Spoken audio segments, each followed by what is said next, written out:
नमस्ते बच्चों, हिंदी सुलभ भारती की इस तासिका में आपका स्वागत है। आज हम कविता 9वीं वह देश कौन सा है पढ़ेंगे। कविता के कवि है राम नरेश त्रिपाठी। कवि का जन्म 4 मार्च 1889 को हुआ। मृत्यु 16 जनवरी 1962। रचनाएं हैं मिलन, स्वप्न, पथिक, मानसी आदि कृतियों के अतिरिक्त आपने बालोपयोगी साहित्य भी लिखा है। परिचय: आप राष्ट्रीय सांस्कृतिक काव्यधारा के प्रमुख कवि हैं। प्रस्तुत कविता में भारत की महिमा एवं उसकी सुंदरता को बताया गया है। सबसे प्रथम मैं कविता का गायन करती हूँ, आपने ध्यान से सुनना है। मनमोहिनी प्रकृति की जो गोद में बसा है, सुख स्वर्ग सा जहाँ है, वह देश कौन सा है, जिसके चरण निरंतर रत्नेश धो रहा है, जिसका मुकुट हिमालय, वह देश कौन सा है।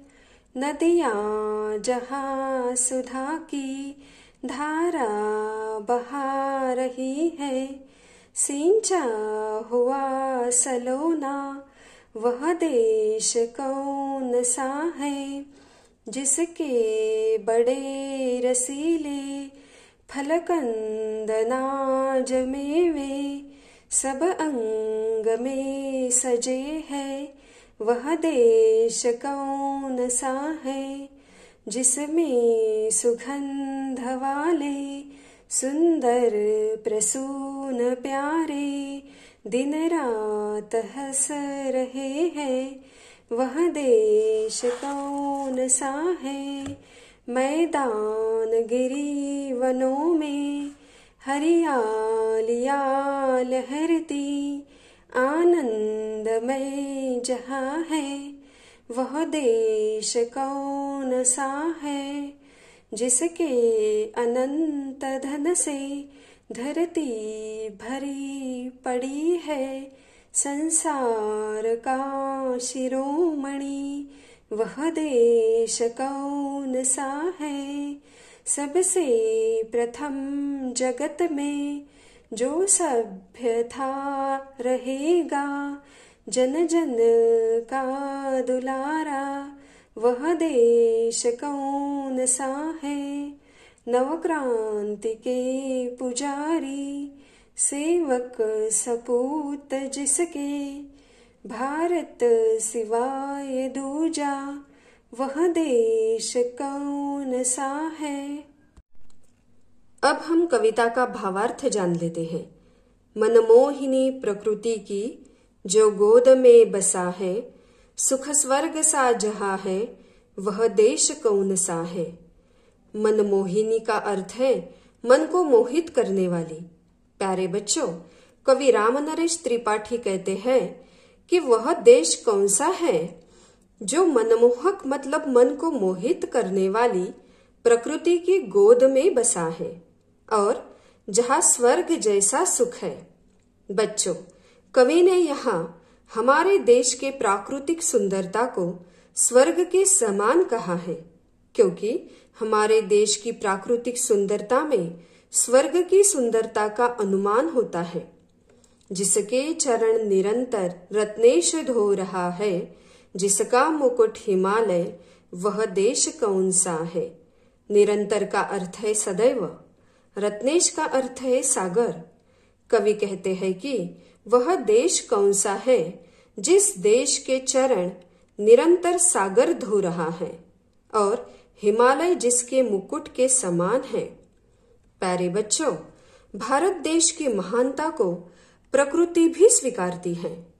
भारत को मान प्रतिष्ठा देने हेतु दक्षिण में समुद्र बार बार उसके चरणों को स्पर्श करता है। कवि ने हिमालय को हमारे देश का मुकुट कहा है, क्योंकि हिमालय सर्वाधिक ऊंचा होकर मस्तक जैसा दिखाई देता है। नदियां जहां सुधा की धारा बहा रही है, सिंचा हुआ सलोना वह देश कौन सा है। सुधा का अर्थ है अमृत, सलोना का अर्थ है सुंदर। कवि कहते हैं कि वह देश कौन सा है जिसे अनेक नदियां अमृत जैसे जल से सींचती हैं और उसे सलोना बनाती हैं, जिसके बड़े रसीले फलकंद नाज मेवे सब अंग में सजे है, वह देश कौन सा है। नाच का अर्थ है अनाज। वह कौन सा देश है जहां जगह जगह रस भरे फल, कंद, अनाज तथा मेवे उत्पन्न होते हैं, जिसमें सुगंध वाले सुंदर प्रसून प्यारे दिन रात हंस रहे हैं, वह देश कौन सा है। प्रसून का अर्थ है फूल। कवि कहते हैं कि वह देश कौन सा है जहां सुगंधित तथा सुंदर फूल खिले होते हैं और रात दिन खिलते हुए मुस्कुराते रहते हैं। मैदान गिरी वनों में हरियालियां लहरती, आनंदमय जहां है, वह देश कौन सा है। वह कौन सा देश है जहां मैदानों, पर्वतों तथा वनों में हरियालियां लहरती हैं तथा जहां हर जगह आनंद ही आनंद है, जिसके अनंत धन से धरती भरी पड़ी है, संसार का शिरोमणि, वह देश कौन सा है। वह देश कौन सा है जिसकी धरती अनंत धन से मतलब विविध खनिजों से भरपूर है, जो संसार का शिरोमणि है मतलब संसार में सर्वोत्तम है। सबसे प्रथम जगत में जो सभ्य था रहेगा, जन जन का दुलारा, वह देश कौन सा है। दुलारा का अर्थ है प्यारा। कवि कहते हैं कि वह देश कौन सा है जहां संसार में सबसे प्रथम सभ्यता का उदय हुआ, जिस देश को वहां का प्रत्येक नागरिक बहुत प्यार करता है। नवक्रांति के पुजारी, सेवक सपूत जिसके, भारत सिवाय दूजा, वह देश कौन सा है।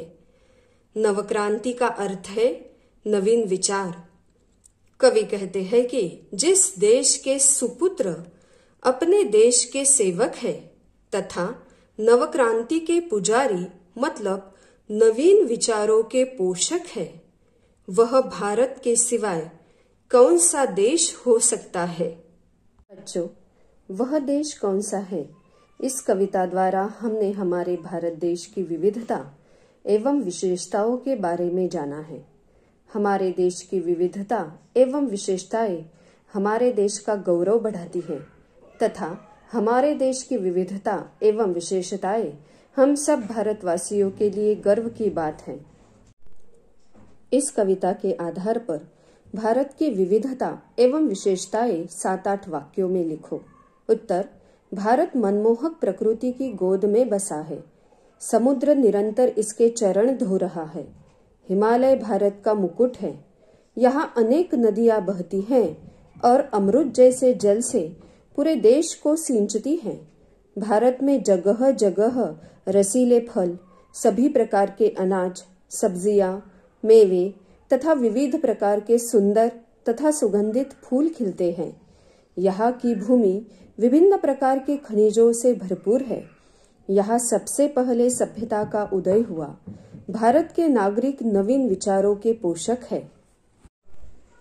नीचे दिए गए राष्ट्रीय प्रतीकों के चित्र देखो और उनके नाम लिखो। तिरंगा, बाघ, मोर, आम, कमल, हॉकी। हमें जानो। मार्ग पर चलते हुए तुमने कुछ यातायात संकेत देखे होंगे। इन सांकेतिक चिन्हों का क्या अर्थ है लिखो।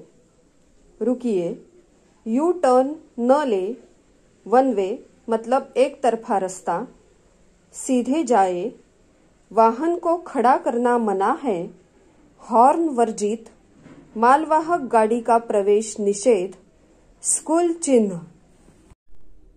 चित्र के आधार पर काल संबंधी वाक्य बनाओ और समझो। कल मैंने लड्डू खाए थे, भूतकाल। आज मैं लड्डू खा रहा हूँ, वर्तमान काल। कल मैं लड्डू खाऊंगा, भविष्यकाल।